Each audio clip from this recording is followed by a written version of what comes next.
Hello guys, स्वागत है आपका आर्य अकेडमी में। गाइस, जैसे कि हम लोग जीके सामान्य ज्ञान में इंटरनेशनल ऑर्गेनाइजेशन वाले टॉपिक को कवर कर रहे हैं, ठीक है। और इसके पहले हम लोग आईएमएफ इंटरनेशनल मॉनेटरी फंड के बारे में अच्छे से पढ़ चुके हैं। और आज हमारा 16 क्लास है, जिसमें हम लोग पढ़ेंगे वर्ल्ड बैंक, ठीक है। तो वर्ल्ड बैंक के बारे में अगर आप अच्छे से समझना चाहते हैं तो आप वीडियो को एंड तक जरूर देखें, ठीक है। तो चलिए वीडियो को स्टार्ट करते हैं। तो अभी तक हम लोग बहुत सारे इंटरनेशनल ऑर्गेनाइजेशन को कवर कर चुके हैं, और उसमें सबसे पहले हम लोग उसके उद्देश्य को देखते हैं कि उसका एम, उसका उद्देश्य क्या होता है। फिर उसके बाद हम लोग उसके इंट्रोडक्शन को देखते हैं, फिर उसके बाद स्ट्रक्चर को देखते हैं। ठीक उसी प्रकार हम वर्ल्ड बैंक को भी कवर करेंगे कि सबसे पहले इसका मेन एम, मेन उद्देश्य क्या होता है। फिर इसके इंट्रोडक्शन को देखेंगे, फिर इसके स्ट्रक्चर को देखेंगे कि जो वर्ल्ड बैंक है यह किन किन चीज़ों से मिलकर बना है, ठीक है। तो चलिए सबसे पहले इसका एम देखते हैं कि इसका मेन उद्देश्य क्या होता है वर्ल्ड बैंक का, ठीक है। तो वर्ल्ड बैंक का मेन उद्देश्य होता है कि जो विकासशील देश हैं, मीन्स जो अभी विकसित नहीं हुए हैं लेकिन विकास कर रहे हैं धीरे धीरे, ठीक है, तो उसे कहते हैं विकासशील देश या डेवलपिंग कंट्री, ठीक है। तो जितने भी डेवलपिंग कंट्री हैं, ठीक है, मीन्स जो अभी विकास कर रहे हैं, अभी विकसित नहीं हुए हैं लेकिन विकास कर रहे हैं, ऐसे कंट्री को यह जो वर्ल्ड बैंक है यह आर्थिक सहायता प्रदान करता है, ठीक है। इससे क्या होता है, पॉवर्टी, गरीबी भी कम होता है, ठीक है। तो इसका मेन उद्देश्य क्या होता है, तो इसका मेन उद्देश्य होता है कि जो डेवलपिंग कंट्री हैं, developing country, developing country means अभी जो विकसित हो रहे हैं धीरे धीरे, अभी विकसित नहीं हुआ है, अभी विकास की तरफ धीरे धीरे बढ़ रहा है, ठीक है। तो उस डेवलपिंग कंट्री को यह क्या प्रोवाइड करता है, इकोनॉमिक सपोर्ट, इकोनॉमिक सपोर्ट करता है। ये जो वर्ल्ड बैंक है, ये जो वर्ल्ड बैंक है यह डेवलपिंग कंट्री को इकोनॉमिकली सपोर्ट करता है। तो अगर यह जो वर्ल्ड बैंक है इससे इकोनॉमिकली सपोर्ट करेगा तो इससे क्या होगा, पॉवर्टी भी रिड्यूस होगा। जो पॉवर्टी है, गरीबी है, वह भी क्या होगा, रिड्यूस होगा, कम होगा, ठीक है। तो इससे जो है, जो कंट्री है, जो विकासशील कंट्री है, जो डेवलपिंग कंट्री है, इनको यह आर्थिक सहायता प्रोवाइड करता है, ठीक है। तो वर्ल्ड बैंक का मेन उद्देश्य क्या होता है कि जो डेवलपिंग कंट्री है, जो विकासशील देश हैं, इनको इकोनॉमिकली सपोर्ट करता है। और यह सपोर्ट जो है इन्हीं मेंबर कंट्री, इन्हीं सदस्य देशों के बीच से होता है। जैसे कि वर्ल्ड बैंक में टोटल मेंबर कंट्री हैं 189, ठीक है, 189 कंट्री है। तो ऐसा नहीं है कि सब के सब कंट्री सब इकोनॉमिकली अच्छे ही हों, ठीक है। तो इसमें से कुछ ऐसे भी कंट्री हैं जो आर्थिक रूप से कमजोर होते हैं, और कुछ ऐसे कंट्री हैं जो आर्थिक रूप से मजबूत होते हैं, ठीक है। तो जो आर्थिक रूप से मजबूत होते हैं वह उन कंट्री का सहायता करते हैं जो आर्थिक रूप से कमजोर होते हैं। तो इससे क्या होता है, इकोनॉमिकली सपोर्ट मिल जाता है जो विकासशील देश हैं। तो इस प्रकार के सपोर्ट से जो पॉवर्टी है, गरीबी है, वह भी रिड्यूस हो जाता है डेवलपिंग कंट्री का। तो ये मेन उद्देश्य होता है वर्ल्ड बैंक का, ठीक है। और इस प्रकार से उसको डेवलप्ड होने में भी मदद मिलता है, हेल्प मिलता है, ये मेन उद्देश्य होता है। उसके बाद हम लोग देखेंगे इंट्रोडक्शन। तो इसके इंट्रोडक्शन में सबसे पहले हम क्या देखेंगे कि जो वर्ल्ड बैंक है इसका स्थापना कब हुआ है, ठीक है। तो वर्ल्ड बैंक का इस्टेब्लिशमेंट, इस्टेब्लिशमेंट स्थापना कब हुआ है, 7 जुलाई सन 1944, 7 जुलाई सन 1944 में इस वर्ल्ड बैंक का इस्टेब्लिशमेंट हुआ है, स्थापना हुआ है, ठीक। और इसका जो हेड क्वार्टर है, वर्ल्ड बैंक का हेड क्वार्टर कहाँ है, वाशिंगटन डीसी, वाशिंगटन डीसी। और यह वाशिंगटन डीसी किसका कैपिटल है, यूएसए, अमेरिका का, ठीक है। तो जो आईएमएफ इंटरनेशनल मॉनेटरी फंड का हेडक्वार्टर है, वही वर्ल्ड बैंक का भी हेडक्वार्टर है, वाशिंगटन डीसी, ठीक है। फिर इसके बाद हम लोग देखेंगे कि जो वर्ल्ड बैंक है इसके मेंबर कंट्री कितने हैं। तो मेंबर कंट्री के बारे में तो अभी हम आगे बात किए ही हैं, ठीक है। तो इसमें मेंबर कंट्री कितना है, 189, 189 कंट्री हैं। तो इस कंट्री में जो आर्थिक रूप से मजबूत होते हैं वह सपोर्ट करते हैं उन कंट्री का जो आर्थिक रूप से कमजोर होते हैं। तो इससे जो डेवलपिंग कंट्री है, विकासशील देश है, उनको हेल्प मिल जाता है डेवलप्ड होने में, ठीक है। अब इसके बाद हम बात करेंगे ऑफिशियल लैंग्वेज की। ऑफिशियल लैंग्वेज, ऑफिशियल लैंग्वेज, तो इनका ऑफिशियल लैंग्वेज क्या है, इंग्लिश। वर्ल्ड बैंक का ऑफिशियल लैंग्वेज क्या है? इंग्लिश है। ठीक। तो वर्ल्ड बैंक का स्थापना कब हुआ था? इस्टेब्लिशमेंट, इसका इस्टेब्लिशमेंट हुआ था 7 जुलाई सन 1944 में। इसका हेडक्वार्टर वाशिंगटन डीसी है। इसमें टोटल मेंबर कंट्री 189 है। और उसके बाद हम लोग देखें ऑफिशियल लैंग्वेज, इनका ऑफिशियल लैंग्वेज इंग्लिश है। ठीक है। अब हम बात करेंगे फाइनेंशियल लैंग्वेज का। ठीक है, फाइनेंशियल लैंग्वेज, फाइनेंशियल लैंग्वेज।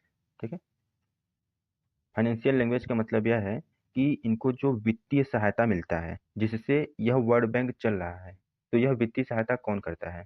तो यह वित्तीय सहायता कौन करता है? जो 189 कंट्री हैं, जो 189 वर्ल्ड बैंक के मेंबर कंट्री हैं, मेंबर कंट्री हैं, यही क्या करते हैं? फंडिंग करते हैं। ठीक है, जिससे कि वर्ल्ड बैंक चलता है। तो जो फाइनेंशियल लैंग्वेज है हर इंटरनेशनल ऑर्गेनाइजेशन का, इंटरनेशनल ऑर्गेनाइजेशन के जो मेंबर्स कंट्री हैं वही फंडिंग करते हैं और वह इंटरनेशनल ऑर्गेनाइजेशन कार्य करता है। ठीक है, ठीक उसी प्रकार वर्ल्ड बैंक में भी है कि जो वर्ल्ड बैंक का जो वित्तीय सहायता मिलता है जिससे वर्ल्ड बैंक चल रहा है, तो वह उसी के मेंबर कंट्री फंडिंग करते हैं जिससे वर्ल्ड बैंक का विकास होता रहता है। ठीक है, और यह वर्ल्ड बैंक जो डेवलपिंग कंट्री है, जो विकासशील देश हैं, उनको आर्थिक रूप से सहायता प्रोवाइड करता है लोन देकर। ठीक है, आई होप इतना समझ में आ गया होगा। अब हम बात करेंगे कि जो वर्ल्ड बैंक है उसके हेड कौन है। उसके हेड, प्रेसिडेंट कौन है? तो प्रेजेंट टाइम में जो वर्ल्ड बैंक के प्रेसिडेंट हैं या हेड हैं वह कौन है? अजय बांगा। अजय बांगा अभी यह 2023 में ही वर्ल्ड बैंक के हेड बने हैं। ठीक है, तो याद रखिएगा। तो ये था वर्ल्ड बैंक का इंट्रोडक्शन। और एक नोट पॉइंट और याद रखिएगा, जो वर्ल्ड बैंक है इसके 5 पार्ट होता है, जिसमें से एक है IBRD, जिसका फुल फॉर्म होता है इंटरनेशनल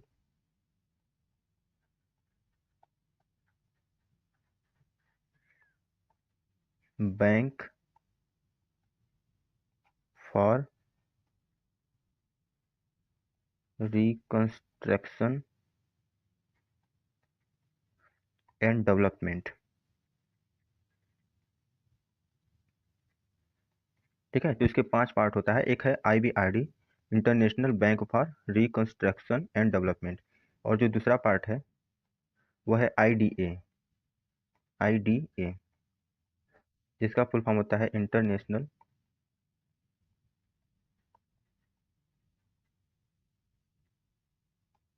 डेवलपमेंट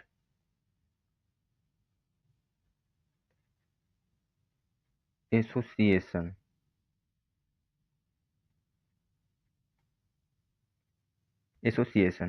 ठीक है, तो वर्ल्ड बैंक के 5 पार्ट होता है, लेकिन इसमें से 2 जो है प्रमुख हैं। एक है IBRD, जिसका फुल फॉर्म होता है international bank for reconstruction development, और एक होता है IDA, इंटरनेशनल डेवलपमेंट एसोसिएशन। ठीक है, तो इस नोट पॉइंट को आपको याद रखना है।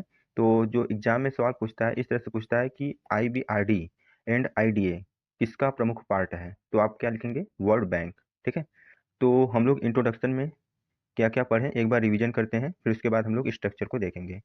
तो इंट्रोडक्शन में हम लोग सबसे पहले देखें कि जो वर्ल्ड बैंक है इसका इस्टेब्लिशमेंट 7 जुलाई सन 1944 में हुआ था। और इसका हेडक्वार्टर वाशिंगटन डीसी है, जो कि अमेरिका, USA का कैपिटल है। ठीक है, फिर इसके बाद हम लोग मेंबर कंट्री को देखें। तो वर्ल्ड बैंक में टोटल मेंबर कंट्री कितने हैं? 189। और इसका ऑफिशियल लैंग्वेज क्या है? इंग्लिश है। फिर उसके बाद हम लोग देखें कि जो वर्ल्ड बैंक है इसका फाइनेंशियल लैंग्वेज क्या है, इसको कहाँ से वित्तीय सहायता मिलता है। तो इसको वित्तीय सहायता जो इसके मेंबर कंट्री होते हैं 189, यही फंडिंग करते हैं जिससे वर्ल्ड बैंक कार्य करता है। ठीक है, और इसके बाद हम लोग देखें कि जो वर्ल्ड बैंक है इसके हेड, इसके प्रेसिडेंट कौन है, तो वर्तमान में जो है अजय बांगा है, जो कि 2023 में ही बने हैं। ठीक, फिर इसके बाद हम देखें कि जो वर्ल्ड बैंक है इसके 5 प्रमुख पार्ट होता है, लेकिन इसमें से जो 2 हैं प्रमुख हैं, तो इसमें से एक है IBRD, international bank for reconstruction development, और एक होता है IDA, इंटरनेशनल डेवलपमेंट एसोसिएशन। तो इसमें सवाल कैसे बनता है आपको हम बता ही दिए कि IBRD एंड IDA किसका पार्ट है, तो वर्ल्ड बैंक का पार्ट है। ठीक है, तो ये था इंट्रोडक्शन। और उसके बाद हम लोग देखेंगे वर्ल्ड बैंक का स्ट्रक्चर के बारे में। तो वर्ल्ड बैंक के स्ट्रक्चर में देखेंगे कि जो वर्ल्ड बैंक है इसमें 3 प्रमुख पार्ट आता है। एक तो होता है board of governor, board of governor, एक होता है बोर्ड ऑफ गवर्नर, और एक होता है board of executive directors.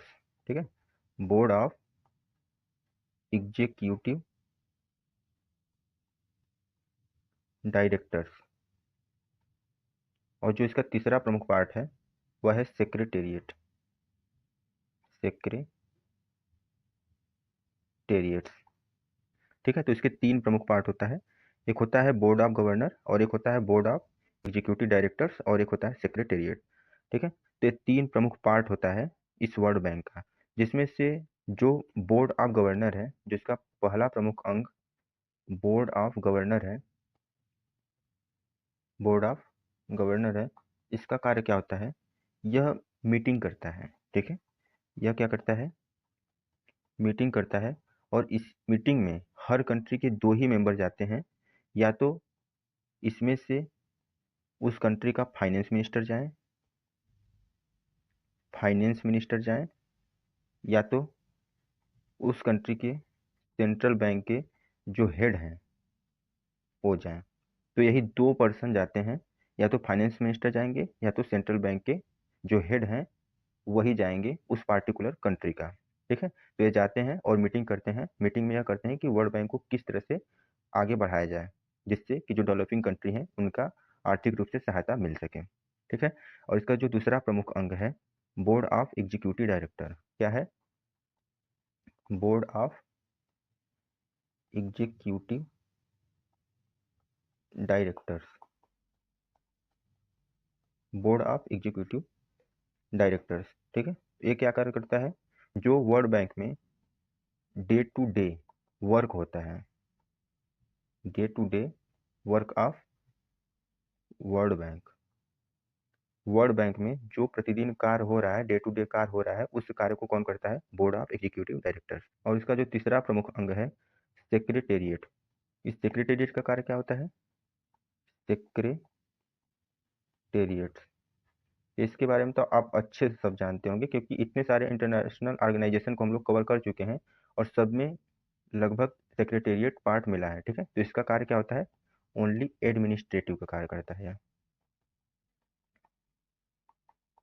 Administrative means प्रशासनिक कार्य को करता है। ठीक है, तो ये था वर्ल्ड बैंक का स्ट्रक्चर। तो वर्ल्ड बैंक के स्ट्रक्चर में हम क्या देखें? इसके 3 प्रमुख अंग होता है। एक होता है बोर्ड ऑफ गवर्नर, एक होता है बोर्ड ऑफ एग्जीक्यूटिव डायरेक्टर्स, और एक होता है सेक्रेटेरिएट। जिसमें से जो बोर्ड ऑफ गवर्नर है यह मीटिंग करता है, और इस मीटिंग में हर कंट्री के 2 ही लोग जाते हैं। उसमें से या फाइनेंस मिनिस्टर जाएंगे या तो सेंट्रल बैंक के हेड जाएंगे, और वह मीटिंग को करते हैं। और मीटिंग में यह करते हैं कि यह जो वर्ल्ड बैंक है इसे किस तरह से आगे बढ़ाया जाए, जिससे कि डेवलपिंग कंट्री को हेल्प मिल सके। फिर उसके बाद इसका जो दूसरा प्रमुख पार्ट था बोर्ड ऑफ एग्जीक्यूटिव डायरेक्टर, यह कार्य करता है जो डेली डेली कार्य होता है वर्ल्ड बैंक में, उस कार्य को करता है बोर्ड ऑफ एग्जीक्यूटिव डायरेक्टर्स। और तीसरा प्रमुख अंग सेक्रेटेरिएट है, यह केवल एडमिनिस्ट्रेटिव कार्य को करता है, प्रशासनिक कार्य को करता है। तो ये था वर्ल्ड बैंक का स्ट्रक्चर। आई होप आपको यहाँ तक समझ में आ गया होगा। एक बार हम लोग फिर से रिवीजन कर लेते हैं, जिससे कि जो आपका कंसेप्ट है वर्ल्ड बैंक के लेकर यह क्लियर हो जाएगा। ठीक है, तो सबसे पहले हम लोग वर्ल्ड बैंक में क्या देखें कि जो वर्ल्ड बैंक है यह इकोनॉमिकली सपोर्ट करता है किस कंट्री का? विकासशील देश का, डेवलपिंग कंट्री का। ठीक, और यह जो सपोर्ट देता है इकोनॉमिकली, यह इन्हीं सदस्य देशों के बीच में होता है। जैसे 189 कंट्री हैं इसमें टोटल, तो इस 189 में जो अच्छे कंट्री हैं, जो इकोनॉमिकली अच्छे हैं, वह सपोर्ट करते हैं जो आर्थिक रूप से कमजोर कंट्री है। ठीक है, इस प्रकार से सपोर्ट करने से जो पॉवर्टी होता है वह भी रिड्यूस होता है उस विकासशील देश का। फिर उसके बाद हम लोग इंट्रोडक्शन देखें। इंट्रोडक्शन में देखें कि इसका इस्टेब्लिशमेंट कब हुआ था? 7 जुलाई सन 1944 को, और इसका हेड क्वार्टर वाशिंगटन डीसी है। और इसमें जो टोटल मेंबर कंट्री है वह 189 है। फिर उसके बाद हम लोग देखें इसका ऑफिशियल लैंग्वेज क्या है? इंग्लिश है। फिर उसके बाद हम देखें कि इसका जो फाइनेंशियल लैंग्वेज है, जो वित्तीय सहायता मिलता है, वह कहाँ से आता है? तो उसके मेंबर कंट्री ही देते हैं। उसके मेंबर कंट्री क्या करते हैं? फंडिंग करते हैं, जिससे वर्ल्ड बैंक कार्य को करता है और वर्ल्ड बैंक का भी विकास होता है और वह डेवलपिंग कंट्री का हेल्प करता है। फिर उसके बाद हम लोग इसके हेड को देखें कि वर्तमान में जो हेड हैं, प्रेसिडेंट हैं वर्ल्ड बैंक के, वह कौन है? तो वह अजय बांगा है, 2023 में ही बने हैं। ठीक है। फिर उसके बाद वर्ल्ड बैंक के 5 प्रमुख पार्ट होता है, जिसमें से 2 हम बात करेंगे। एक है IBRD, international bank for reconstruction development, और एक होता है IDA, इंटरनेशनल डेवलपमेंट एसोसिएशन। तो ये 2 आपको याद रखना है। और सवाल तो आपको पता ही है किस तरह से बनेगा कि IBRD और IDA ये किसका प्रमुख पार्ट है, तो वर्ल्ड बैंक का पार्ट है। ठीक है। फिर इसके बाद हम लोग स्ट्रक्चर को देखें। स्ट्रक्चर में देखें कि इसके 3 प्रमुख पार्ट होता है, board of governor, board of executive director और सेक्रेटेरिएट। तो इसमें से जो पहला प्रमुख अंग है बोर्ड ऑफ गवर्नर, यह कार्य करता है मीटिंग करने का। और यह मीटिंग किस चीज़ को लेकर होता है कि वर्ल्ड बैंक को किस तरह से आगे बढ़ाया जाए जिससे डेवलपिंग कंट्री को हेल्प मिल सके। ठीक है। और इस मीटिंग को हर पार्टिकुलर कंट्री का 2 ही मेंबर जाते हैं, उसमें से या तो फाइनेंस मिनिस्टर जाएंगे या तो सेंट्रल बैंक के हेड जाएंगे। और इसका जो दूसरा प्रमुख पार्ट है बोर्ड ऑफ एग्जीक्यूटिव डायरेक्टर्स, यह जो डे टू डे वर्क होता है वर्ल्ड बैंक में उस कार्य को बोर्ड ऑफ एग्जीक्यूटिव डायरेक्टर करता है। और इसका जो तीसरा प्रमुख अंग है सेक्रेटेरिएट, यह केवल एडमिनिस्ट्रेटिव का कार्य करता है, प्रशासनिक कार्य को करता है। ठीक है गाइस, तो this is your all about of World bank. ठीक है। आई होप आपको इतना समझ में आ गया होगा। तो आज हमारा इंटरनेशनल ऑर्गेनाइजेशन कंप्लीट हो चुका है, और हम अगले क्लास में आपको इंटरनेशनल ऑर्गेनाइजेशन से रिलेटेड एक्सपेक्टेड क्वेश्चंस को लेकर आएंगे, और उस क्वेश्चंस को आप हल करिएगा, सॉल्व करिएगा, और देखिएगा कि आप इसमें से कितने क्वेश्चंस को सॉल्व कर पा रहे हैं, और अपना अंदाज़ा लगा सकते हैं कि आप एग्जाम के लिए कितना प्रिपेयर्ड हैं। ठीक है। और आपको यह सेशन कैसा लगा आप कमेंट बॉक्स में जरूर बताइएगा। मिलते हैं नेक्स्ट वीडियो में। Thank you.